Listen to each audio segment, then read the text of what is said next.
Hello and welcome to my Capstone presentation. My name is JBeckham.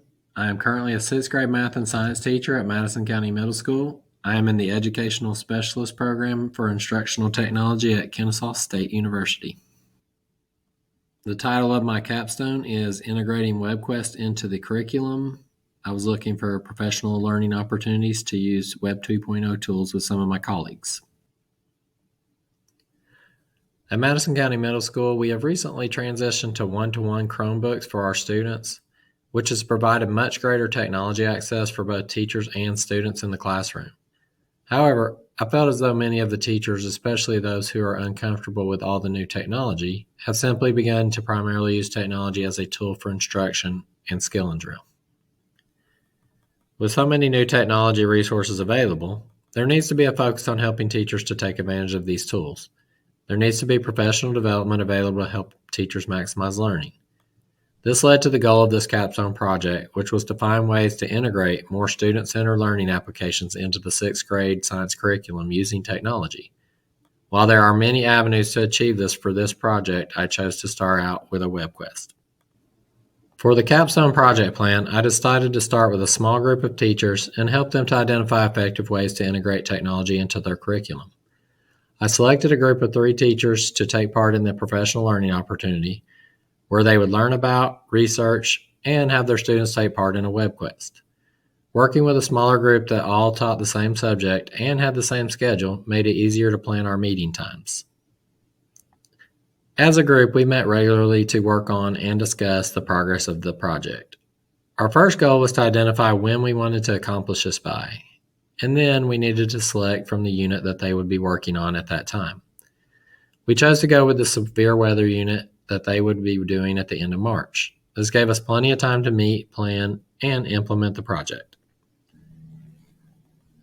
There were multiple tools used to evaluate this project from both a teacher and student perspective. First, we had a culminating project that the students would complete at the end of the WebQuest. Students were given multiple choices in deciding what project they would be interested in completing. Here are a few clips from the project completed on Adobe Express and Canva. As part of the evaluation process for this project, students who chose to do a presentation were given a checklist that they could go by, as you can see here.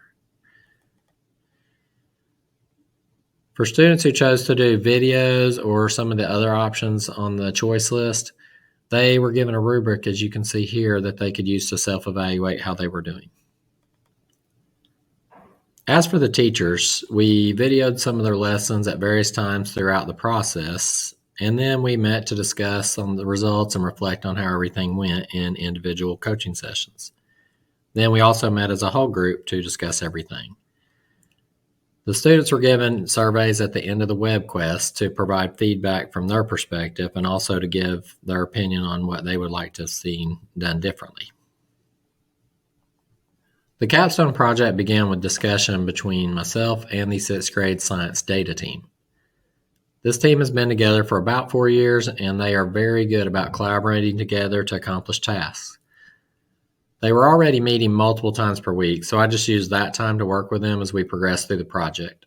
Another benefit of working with this group is that I've already built great relationships with all of them. The final reason I chose this group was because I felt they enjoy using technology and are willing to try new things.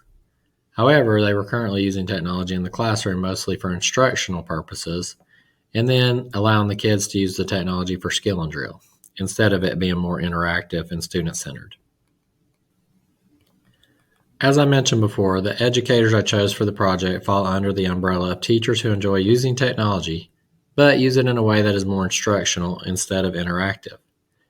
With a higher level of engagement, student choice, and technology integration in mind, the science team met during the fall of 2021 on multiple occasions to get the process underway. We met almost every week so that I could coach them on different technologies and answer any questions that they had.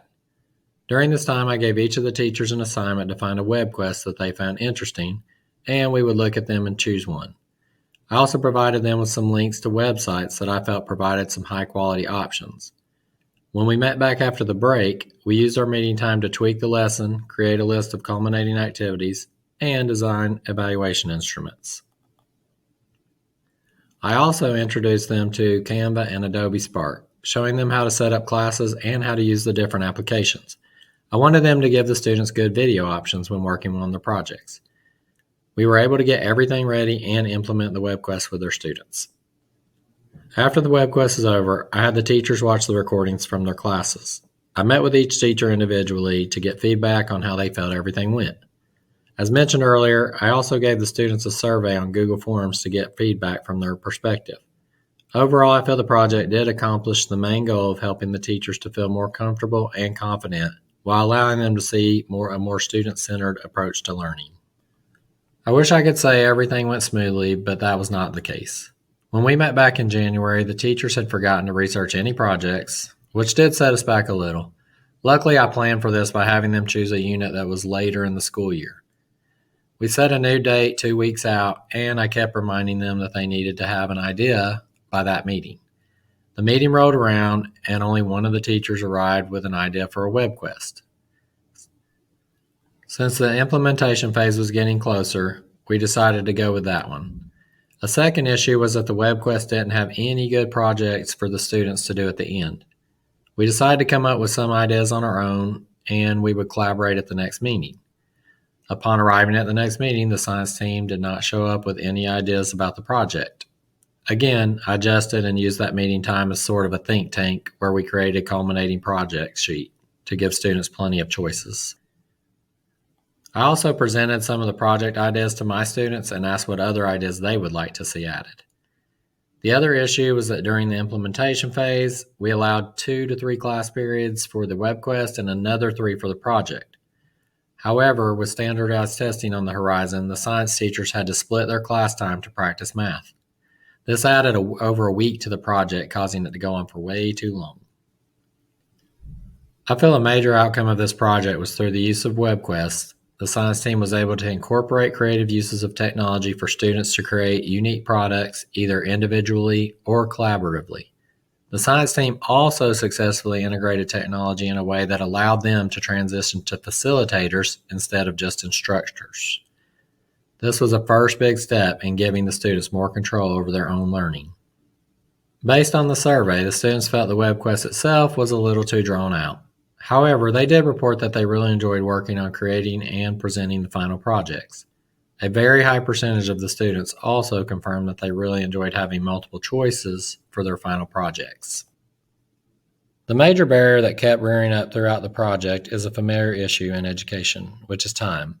The biggest issue was during the implementation phase when MCMS made the science teachers split their class time between math and science. Basically, every class they had was cut in half. It was even less than that when transition time is taken into account. This pushed a 5 to 7 day timeline out to around 3 weeks. There was also some time lost due to the science data team coming to meetings unprepared. We ended up using a lot of the time in the meetings brainstorming and collaborating. The other barrier was meeting together as a whole group. As with many schools, substitutes are becoming harder and harder to find. As a result of this, the teachers are assigned to cover classes during their planning time. This was at least once a week for each teacher on the team. This would not have been a huge issue, but the teachers were rarely assigned to cover the same day or the same time, which interfered with our meeting schedule times.